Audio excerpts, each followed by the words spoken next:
Alors, bonjour à tous. Pasteur Jim à nouveau du Centre chrétien Bienvoix. Aujourd'hui, j'aimerais vous partager un psaume qui, pour moi, je trouve très encourageant.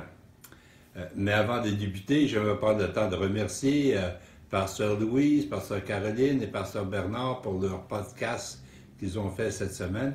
Et demain, ça va être Pasteur Anne. Et dimanche, je vous partagerai la parole live et on vous donnera le titre demain. Mais on sait que tout au long de la vie, nous rencontrons tous des saisons et des circonstances difficiles. Peut-être que les désirs de notre cœur sont pas encore tous rencontrés. Il y en a qui semblent assez loin, à long terme. Peut-être que nous avons des difficultés familiales, financières ou des difficultés de santé.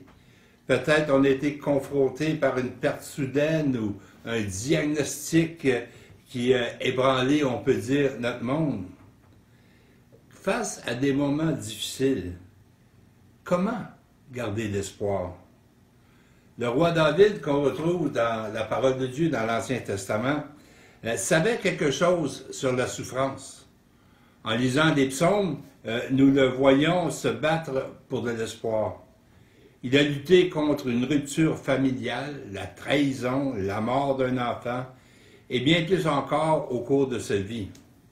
Dans les psaumes, nous voyons sa force réellement incroyable et un exemple de la façon de s'accrocher à l'espoir dans les moments difficiles. Et j'ai rassemblé quelques-uns de ces psaumes pour vous les partager dans les prochains podcasts quand ce sera mon tour. Mais ces psaumes-là nous offrent un exemple de combat à travers des difficultés émotionnelles et spirituelles et vont nous aider à nous tourner vers Dieu pour espérer dans les moments difficiles. Même dans nos plus grandes luttes, nous ne pouvons pas savoir que des fois on se pose la question où est Dieu. Mais je vous dis qu'on peut savoir que Dieu traversera les luttes avec nous. Ce qui semble être la fin n'est peut-être juste qu'un tournant dans la route pour nous amener là où il nous veut. Laissez-moi vous lire le psaume 121. C'est Cantique des degrés. Ça dit « Je lève mes yeux vers les montagnes, d'où me viendra le secours. Le secours me vient de l'Éternel qui a fait les cieux et la terre. Il ne permettra point que ton pied chancelle. Celui qui te garde ne sommeille point. Voici, il ne sommeille ni dort. Celui qui garde Israël. L'Éternel est celui qui te garde. L'Éternel est ton ombre et ta main droite. Pendant le jour, le soleil ne te frappera point, ni la lune pendant la nuit. L'Éternel te gardera de tout mal et gardera ton âme.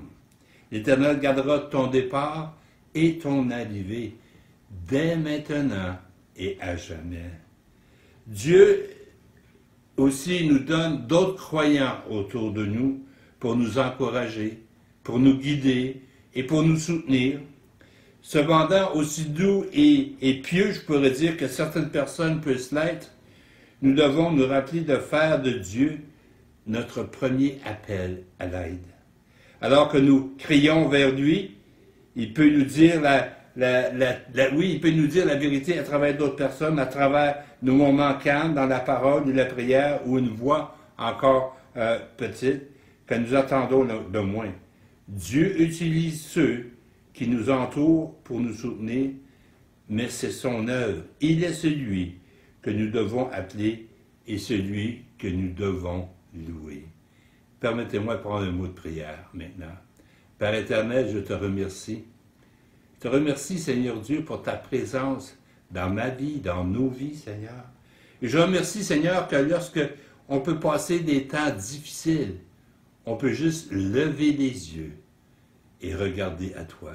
Comme David disait, je lève les yeux vers les montagnes, d'où me vient le secours. Seigneur, face à ce que nous vivons, Seigneur, nous levons les yeux vers toi et nous te disons, Seigneur, viens m'aider. Aide-moi dans ce que je vis aujourd'hui, dans ces moments difficiles. Garde-moi et protège-moi. Au nom de Jésus, je prie. Amen. Alors n'oubliez pas, levez les yeux vers l'Éternel. Et sur cela, soyez bénis et demain, c'est Pasteur Anne.